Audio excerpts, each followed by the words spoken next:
বিসমিল্লাহির রহমানির রহিম। Hello everyone, আসসালামু আলাইকুম। নতুন আরেকটি ভিডিও নিয়ে চলে আসলাম আপনাদের মাঝে। আজকের ভিডিওটি আমি আমার মায়ের ভালোবাসা দিয়ে শুরু করলাম। কি আপুরা বুঝতে পারলেন না? এগুলো হলো মাসকলাইয়ের ডাল। এই ডালগুলো আমাদের নিজস্ব জমির। তারপর মা ভালোভাবে পরিষ্কার করে প্রসেসিং করে একদম গুঁড়ো করে আমার জন্য পাঠিয়েছে। তারপর আমি সকালের নাস্তার জন্য কিছু ভর্তার আইটেম রেডি করে নিয়েছি। এখানে ছিল আলু ভর্তা, পুঁটির শুটকির ভর্তা, কাচকি শুটকির ভর্তা। কেমন হলো আপু আজকের আমার নাস্তার আইটেমটা? কমেন্ট করে জানাবেন। কথা বলতে বলতে আমার আপুদের খবরটাই নেওয়া হলো না। কেমন আছেন আপুরা? আশা করি কাছে ও দূরে, দেশ কিংবা দেশের বাইরে যে যেখান থেকে আমার আজকের এই ভিডিওটি দেখছেন বা শুনছেন, মালিকের দয়ায় সবাই সুস্থ আছেন, ভালো আছেন, নিরাপদে আছেন। আমরাও আলহামদুলিল্লাহ মালিকের দয়ায় ভালো আছি।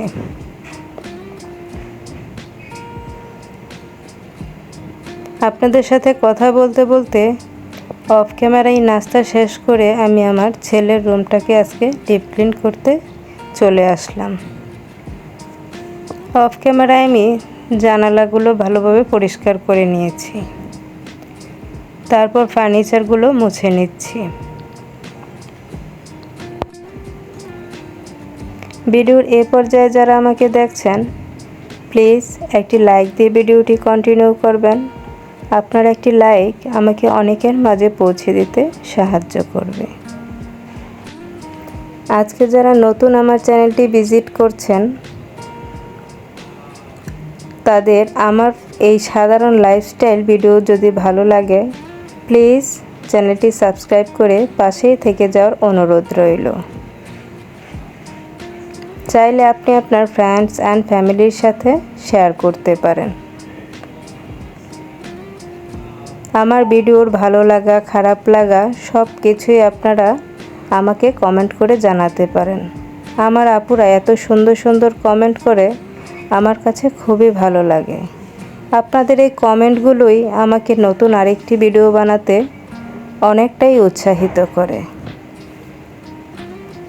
অলরেডি যারা আমার চ্যানেলটিকে সাবস্ক্রাইব করে দিয়েছেন, লাইক করে দিয়েছেন, তাদেরকে জানাই অসংখ্য অসংখ্য ধন্যবাদ ও ভালোবাসা।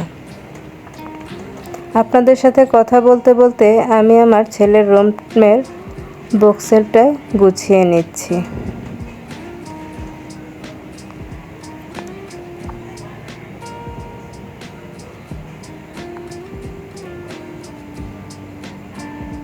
পুরো বুকশেলফটাই আমি ভালোভাবে পরিষ্কার করে গুছিয়ে নিয়েছি।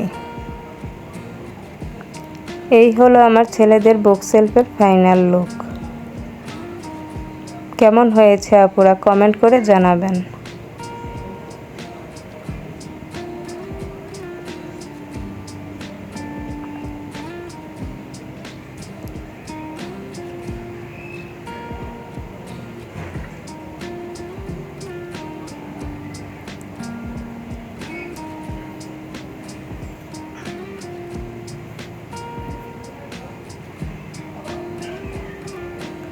এবার চলে আসলাম আমি আজকের রান্নার প্রস্তুতিতে।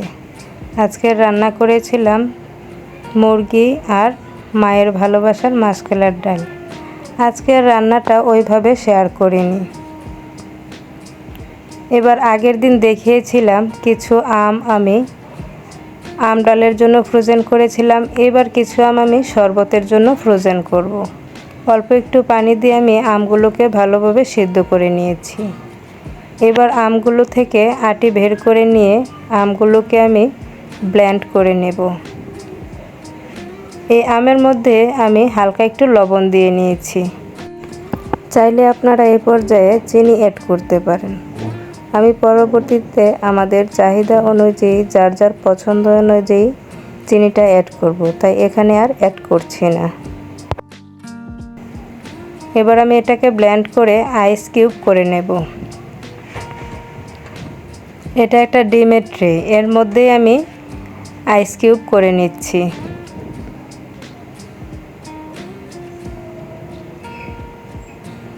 আমার মনে হয় এটাতেই সুবিধা হয়, আইস কিউবগুলো একটু বড় হয় তো, এক আইস কিউবেই 1 গ্লাস শরবত হয়ে যায়।